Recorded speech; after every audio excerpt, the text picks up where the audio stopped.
Gringo FGS OP. Yo, salutations mes humains, c'est OP, j'espère que vous allez bien et bienvenue sur ma chaîne YouTube. Comme d'hab, on s'abonne si ce n'est toujours pas fait. La petite clochette à côté, on clique dessus pour les notifications, le référencement. On met son plus beau pouce bleu et on lâche son petit commentaire. Tu l'entends cette musique, cette symphonie?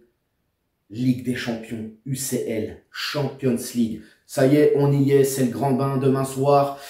Alors, on sort d'une défaite face à Nice. Demain, je pense qu'il va falloir relever la tête et puis aller chercher tout de suite cette victoire face au BVB. Et oui, mes humains, demain, on affronte quand même l'une des plus belles équipes de Bundesliga. On va pas se mentir.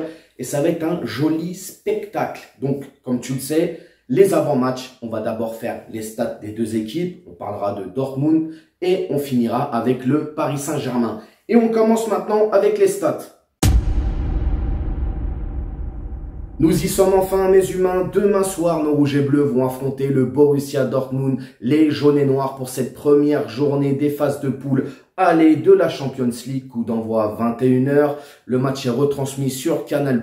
Et bien évidemment, on joue à la maison, au Parc des Princes. Au classement général, que ce soit en Ligue 1 ou en Bundesliga, le Paris Saint-Germain, malheureusement, avec cette défaite face à Nice, pointe à la 5e place avec 8 points. Quant au BVB, ils sont 7e avec aussi 8 points. Sur les 3 derniers matchs, chacune de leur côté, dans leur championnat respectif, pour le Paris Saint-Germain, c'est 2 victoires et 1 défaite. Pour le BVB, c'est 2 nuls et 1 victoire. Sur les dernières rencontres entre ces deux équipes, dernière rencontre européenne, là on est remonté à 2010, c'est phase de poule de l'Europa League bien évidemment, c'est 1 victoire, 2 nuls et 1 défaite pour le PSG, donc pareil pour le BVB, c'est 1 victoire, 2 nuls et 1 défaite. On s'en souvient les gars, 2020, 8e de finale, ils nous tabassent chez eux, on les tabasse dans les règles de l'art à la maison, on les élimine. Pour le moment, tout est correct. Demain soir, bien évidemment, il y aura du spectacle et on va détailler un petit peu cette équipe du Borussia Dortmund version 2023. Alors, le début de saison du Borussia, il est plutôt mitigé, mais attention, c'est un gros effectif. Ils se sont quand même renforcés, notamment cet été avec les arrivées de l'Algérien Ben Sebaini. Ils ont été chercher aussi l'attaquant du Werder Füllkrug. Ils ont ramené aussi Sabitzer. Bref, c'est une belle équipe allemande. On connaît de toute manière les écuries allemandes. C'est la rigueur, le travail, l'abnégation. Les mecs vont tout donner demain soir. Ça va pas être une partie de plaisir non plus. On va prendre du plaisir sur le terrain, mais dans l'engagement, je pense que ça va être plutôt costaud. Alors, il y a 2 systèmes préférentiels depuis le début de saison. Il y a le 4-2-3-1 et le 4-3-3. Comment ils vont évoluer demain soir, je ne pourrais pas vous le dire. Mais attention. Alors, s'ils mettent le 4-3-3, ça pourrait être plutôt pas mal. On aura les mêmes oppositions. Maintenant, s'il décide d'évoluer en 4-2-3-1, on verra aussi Luis Enrique comment il va demander justement à nos milieux de terrain d'aller presser très haut. Je pense qu'on va rester sur la même physionomie depuis le début de saison par rapport au Paris Saint-Germain, mais on verra ça après. Un joueur qui, pour moi, va falloir faire très attention à lui. Vraiment, c'est le néerlandais de 24 ans, Daniel Malen, pur produit du PSV Eindhoven. C'est une pépite hollandaise. C'est un joueur qui a énormément de qualité. Il est déjà à 4 buts et une passe décisive depuis le début de saison. Alors, bien évidemment, il y a Adeyemi, il y a Haller, Marco Reus. Ils ont d'autres joueurs qui peuvent aussi faire la différence. Mais pour moi, c'est vraiment le joueur qu'il va falloir cadenasser sur ce côté droit. Eh oui, Malen, c'est très très fort. Comme je te l'ai dit, vitesse, il est très très adroit avec le ballon. Attention à ce petit jeune. Bref, nous allons bien évidemment maintenant parler du Paris Saint-Germain.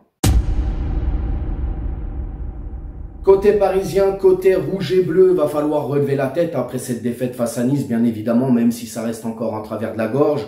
Va falloir se mettre vite au diapason, tout de suite au turbin. Demain soir, je veux voir une équipe directement dans le match et pas ronronner, essayer de se chercher ou quoi que ce soit.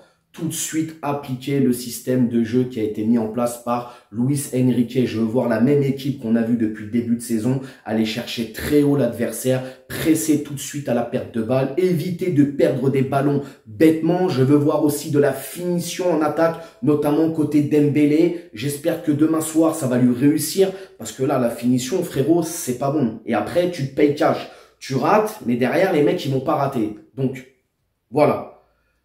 Pour le 11 de départ, alors c'est un 11 de départ probable, c'est un 11 de départ selon moi s'il n'y a pas de blessés. On verra bien évidemment la liste aujourd'hui normalement, mais moi je partirai avec un 11 de départ, Donnarumma dans les cages, bien évidemment.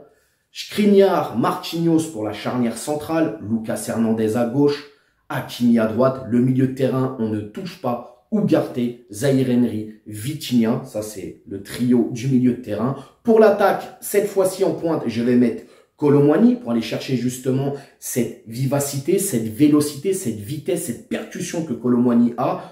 Technique aussi, il est plutôt pas mal. Il connaît en plus la Bundesliga, il connaît le Borussia Dortmund. Bien évidemment, à droite, on fout Dembélé. À gauche, on met Mbappé. Dembélé aussi, qui connaît très bien la Bundesliga, puisqu'il a évolué au Borussia Dortmund. Donc, il va retrouver son ancienne équipe. Voilà. J'attends vraiment demain soir une équipe parisienne carrée, propre. On veut voir du jeu, ça c'est clair, mais on veut voir la victoire. C'est le plus important, vraiment. Le score, mes humains. Le score, je vais partir sur un 3-1 pour le Paris Saint-Germain. Les buteurs, je vais être gourmand. Je vais faire dans le classique. Ousmane Dembélé, Kolo Muani, Mbappé pour les buteurs. Voilà, 3-1. Vous allez me dire en commentaire comment vous vous projetez par rapport à ce match. Est-ce que pour vous, ça va être un match plutôt facile pour le PSG ou plutôt difficile même, hein? Vous me dites tout dans les commentaires. Vous me dites bien évidemment votre score. N'hésitez pas à vous abonner, partager, liker. Et puis nous, on s'attrape demain soir pour le débrief. Prenez soin de vous et encore une fois, bon début de semaine à toutes et à tous. Ciao. On t'a fait Nougano, c'est que tu t'es pris une banane. Pas gauche à la néné, nettoyeur de lucarne, nique sa mère, les foutiques, c'est Lutèce que j'incarne. Paris capitale et la...